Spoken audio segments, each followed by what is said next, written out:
fantastic afternoon. Abusua, esamu akwa be mra son say ye de wodi mu nsema de bro Premtobre ago kansi na ye friend no nsema no dos. So there's a fatasa what in there. Ebrebe man kwan de me director press la beka say cut no na ma cut na me de stu call my ni ma jadi ma abena pokua ahene na watwa so ade ma. Kejuwa na nkasa ni Erica Siedu boy. Now be shase ade fi arehosem mu ansa na say me de ko hyeto a me wi na my peples kra bombte ni ade Sweden and Belgium the game back hye so game ne kosoa no at half time and nya nte say before the game akwabiti moto so nipa mienu omo hye Sweden theater de ombe pe ball ni bia hwe no o hye wo hwe woni sa gbeya wa kutu ni na atoagua watu moto no de adwane the head of it in rain na no pay ni hu na bodwe say tu sa na me ka ase ka me de aboyo se ne be kire wo tim say chairman ni me hu say hu na ene de boni patu sa akun akofo ne patcho omu dwane akwa tu tentente ni say tu no ye oni fia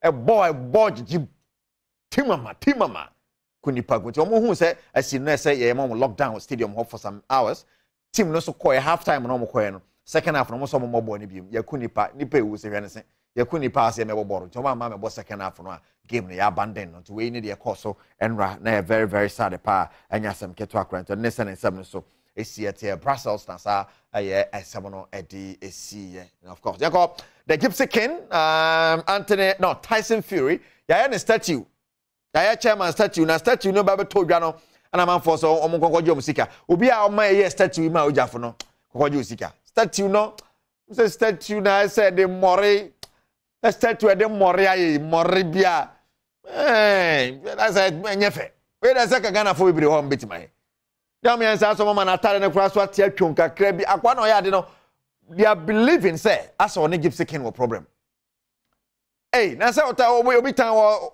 sawasa na wa chia ne pa on sane yi sa ti on na so ye nanim hu adon ben ne party say hu pa e man kwala hwe kura ma kwala hwe ade sa ho so da ye bone Tyson Fury na gina wa akese but so boxing there you undisputed number border who dey undisputed heavyweight champion tika hye no so sa enso afama me ho no ne ade enche ye ana Manchester United right about out me bo can me call dan sana odiaba Manchester United Andrew Nana they say the pressure that Andrew Nana so to makofa United goalkeeper naba ye call international break in ye call back Manchester United goalkeeper no and am dina ba no yes United, you don't have a problem. The future is bright. Manchester United, the future is bright. Yes. Aba, Mbappe, we born be bresho nana. Be bresho nana. But we no, da. It is a born be ban so beche, but be mbo Fabiano wache no hwe. Be mbo Fabiano. Chese hwe. Owie so the trotting no yo hwe. Ba. United, the future is bright. You have a goalkeeper. Muni how Bibia the team, the goalkeeper number. Andrew Nana anyhow, they say the eye and open catch them young and they shall be yours forever. Boy, naturally, and Dutch, bright part. United, I present you your goalkeeper. The Renaissance and some Swiss here. Imagine us when I so yet see. No, my German Yama, Apena Pokia, when you Kejuan Cassani, Erica Siedu Body.